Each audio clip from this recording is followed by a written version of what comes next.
Hello, fellow traders. 'Tis I, the Rumpled One, coming to you on Thursday, May the 14th. The year's 2020. Let's talk trading. Size Matters Part 2. Now, traders, you all know these videos are for educational purposes only. Your results may differ from mine. Trading is extremely risky. You can lose all of your money. If you need trading, investment, or financial advice, seek the advice of an accredited financial professional. And for Size Matters Part 2, I've got Walmal on the line. How's it going today, Walmal? Today's been a good day, an interesting day. It's been lots of movement in the pound today, and lots of availability to make lots and lots of pips, and hopefully some of these folks watching the video were able to take advantage of that. Yeah, it was because we've been talking about size matters probably on and off for the past 4 weeks or so, but we're just now getting around to this video series. And I was just asking, Walmart, it's like, yeah, how much do you want to make an hour when you talk about size? Yeah, and that's exactly right. I mean, when you sit down and you're actually trading, what are you trying to accomplish? What do are you doing this because you're doing it as a hobby? Are you doing this because you want to go and make a living? You want this to be a side gig? And you got to go and answer those questions and, figure that out. If you're doing it as a hobby, if you're breaking even, that's a pretty good hobby where you're not spending any money. But on the other side of it, if you're doing this as a side gig, it'd be nice to go and pick up an extra $100 a week or $100 a day, depending on what you're looking for. Or if you're trying to go full time, well, then you got to go and match whatever your lifestyle is. And so that you got to go and figure that all out. And there's lots of different things that you have to figure out in terms of what size matters. How much you're going to risk, how many pips you got to make, how much you're going to put down on each pip. And there's lots of those different things that come into play. Yeah, because I was teasing with Walmart before the call here, before we cranked up the video, that is, about, he had mentioned something a while ago that if you could, make a steady 1 pip, you could be rich. But the thing is, people would poo-poo, oh, 1 pip, like Walmart even said about himself that people might laugh at him that he's only trying to make 10 pips a day. But the thing is, size matters. So if you're trading $100 a pip and you make 10 pips a day, that's a grand. Okay. But if you're trading $1 a pip, that's $10. And the whole thing is, if you're trading $100 a pip and you're up 1 pip, you might take that $100 bill real quick because in the blink of an eye, you could be down 500. Isn't that right, Walmart?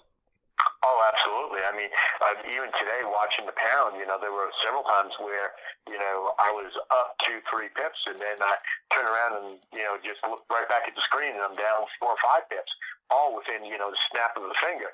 So, what are you trying to accomplish, and how much are you trying to get, and what's your tolerance for all of this,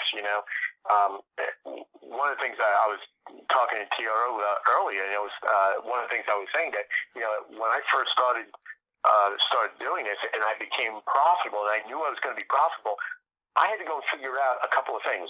The first thing I had to figure out was how much money did I need to make at the end of the day or at the end of the week or at the end of the month in order to support my lifestyle. The second thing I had to go and figure out was, and this was probably even more important, and that was how much was I willing to put down on any particular trade before it started to hurt, before, I'm starting to make bad decisions because of that nervous feeling and not feeling comfortable about being in that trade. Because when you're not comfortable, you're not going to make smart decisions. You're going to go and do whatever you got to do, and so I had to figure that out. So what I did was I just went in and just kept on jacking it up and jacking it up and jacking it up. And there was a point where I figured out I was making a lot of bad decisions. And at that point, I brought it back down and I found out what my tolerance levels were. Once I did that, then I was able to figure out, okay, I'm able to risk X dollars per pip. I need to go and make my dollars per day. How many pips do I need to make a day? And that's how I backed into that equation. Because then it just literally became y divided by x, not to get too mathematical on people, but, that's what I had to do is just figure that out. And, that told me what my size was going to be, and that's how I figured out where I was going to go in terms of size. Some other people may do it some other way, but that was, for me, the most logical way for me to go and do it. Yeah, because I'm looking at the pound here. We've got the Walmal method chart up, and you can see here on this first minute, the pound gave you an opportunity to take a pip. Now, once again, probably if most people watching this video are going to go, are you guys nuts? Take a pip? But I mean, if it's, say you're trading $1 a pip or $10 a pip, that's either $1 or $10. What does that, look like in your account? Well, if you've got $1,000 account and you make $10, that's 1% increase. And so if you took off 1% here at the beginning, then down here, you see it broke the line. If you took that trade, you took some heat for a while, then it gave you a chance once again to maybe make 1.5 pips. And that would be another percent. So in this 1 hour, you could have made 2% on your account if you're trading, a $1,000 account and you're making $10 a pip. I mean, $20, 2%. It's just something to think about. Who makes 2% in an hour? The banks aren't going to pay you that, that's for sure. Yeah. So, I mean, but are you going to really risk $10 a pip with a $1,000 account? Well, once again, that depends on you, your method, because what we're saying is size matters. And this gets back to the risk management, How much are you willing to lose per trade? Are you willing to lose 2%, 5%, 10% per trade? Some people say you shouldn't risk more than 0.5% or 0.25%. And they have these really small position sizes so they can have these huge stop losses.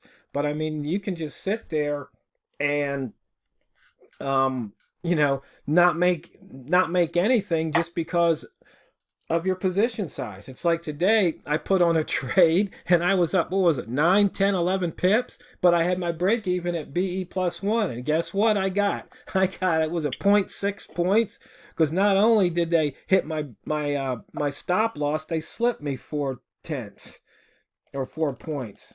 And, but that's just trading. But I was looking for a Magilla trade, which I got the next time was at 21 pips. Because I was looking for the pound to get somewhere near 22.22. And that's just the way it goes, and it really comes down to where your tolerance in all of this, because that's what's going to set your size on all of this, And the thing is, if you think about it, if in your particular case, if you were risking, 1 pip meant that it was 1% of your account. Well, in your case here, you're talking about a 21% increase in your account. But at the same time, if you're only risking 0.25%, well, now you're talking about 5%. Both those gains are really nice gains, but the reality is it all comes down to what you're willing to risk, because, of course, this is a very leveraged market. So, if, let's say, your stop loss is 10 pips the other direction, that could be severe, because 10 times 1% is, now you took a 10% loss on your account. Now, as opposed to a 20% increase. So yeah, that's a big difference. Yeah. Now, back in the day, as we like to say, I think it was around 2008, 2009, over on the Kreslik forum, Dragon 33 started following some of these methods, and he slaughtered the market, because what he was doing, he was willing to lose 5%. He said, if you have, say, $1,000 account and you divide it by 20, that's $50. He goes, can you lose 20 times in a row? Well, yeah, it's possible, but is it likely with these methods? I mean, no, it's really not. And he pushed it and pushed it. And I think he walked away. I can't remember if it was $1 million or quarter. He walked away with either 6 or 7 figures. I know that. He was pretty much set for life over in Europe. So at least at the time he was, things could have happened since then. But it was one of those things where I even wrote the Dragon Money Management Indicator, where it's like 5%, risk per trade. and he would just slaughter it. Hmm. And the thing is, yeah, and the thing is, you can risk that, and you can say, okay, and you mess around with your position size and stop loss. So maybe you have, instead of a 10 pip stop, maybe you have a 20 pip stop, but that gives you, you that much more wiggle room. So and it gives you the room for that, and it also make you feel more comfortable about it as well. You know, yeah. Again, everybody's got to go and figure this out for themselves. I can't tell anybody, and you know, and TRO, I don't think you can tell anybody either what they should risk. It's just not possible. It's, you know, and that brings up a very good point about trading in general. That is that, you know, all of this stuff is so personal because every one of us are beings that are different from each other, and because of our uniqueness, you know, we can show you a method, we can show you, you know, that, but you need to go and take that method, make it your own, and part of that, and the most important part of that, is the risk management and trade management. You know, and as you go and do that, you're able to go and fix your size as to where it needs to be, and therefore you should be able to go and make money in this. Yeah, because it's real simple. If you want to make 10 pips a day, you can do one trade, 10 pips. You can do 10 trades, 1 pip, 2 trades, 5 trades, 2. You figure out what works best for you. Right. You know, and I liked what you in that document that you wrote many years ago, "Never Lose Again," I believe it was in. You had made a statement in it, and it said, "Get used to winning 3 pips." You said something along those lines, and there's so much truth to that. Get used to winning that, because once you get used to winning that, then you can go and increase your size and maybe take 5 pips on a trade or 10 pips or whatever it is, based on whether or not the method that you're using makes sense to do that or not. Yeah, because let's just say, for example, you only trade long, and you go back here these 3 hours of the pound. You had a break here, you could have made, you know, 10 or more pips. Then it broke again right here, and if you weren't used to taking 1 or 2 pips, right here when it broke, you would have taken some heat. And then the next one, you see it shot up. There was another 10 pipper. Here it dipped down, came back across, and there was an opportunity to take almost 10 pips. Then it came back, and there was another opportunity to take 10 pips. It came back, and another opportunity. Then here it came back, but once again, it was only opportunity to take 1 or 2 pips. And if you didn't, then bam, stop loss. So, and the thing is, it's like, yeah, I was sitting up here, I wanted 22.20 or higher, but then I'm looking at the chart, it's starting to take some back. So when I was up, because I think I got in right before, I think I was in somewhere around 90 something, I jumped in. When it started to come back, I think, nope, I'll take my 20 pips. There'll be another train in the station. And sure enough, there was, and again. So, in fact, you know, we can call these different levels the train stations. You know, this is the 90 to 00 station, the 00 to 10 station. Price is going to, it's almost like, you know, these trains are running back and forth down those, you know, from station to station. That's exactly right. That's exactly what's happening. So, you know, take your pips, take your money when you can, and you know, and sometimes, you know, there'll be times when there will be some frustration because, you know, you'll go and hit your break even and only get, you know, a pip or a pip and a half or whatever you got your break even plus at, and then it turns around and runs 20 pips, and you could have had 20 pips. Well, that's trading, you know, and that's why you get used to just taking what you can, what you get. Yeah, because we definitely don't want to do that brain management, do that the wrong way and have that FOMO or ROMO. That's definitely something we don't want to do. And you know what? Walmal, the 15 minutes, the fastest 15 minutes of trading are just about up here. So fellow traders, you know, we'll probably do a part 3 on this, but it's something that you really need to consider, is that, you know, the risk management, that position size, the stop loss, and that just goes along with what I always tell you. You know, it's not what you trade, it's how you trade it. So go out there and drain the banks. And if you're new here, hit subscribe. Please click like, leave a comment. Then maybe YouTube will make these videos more popular.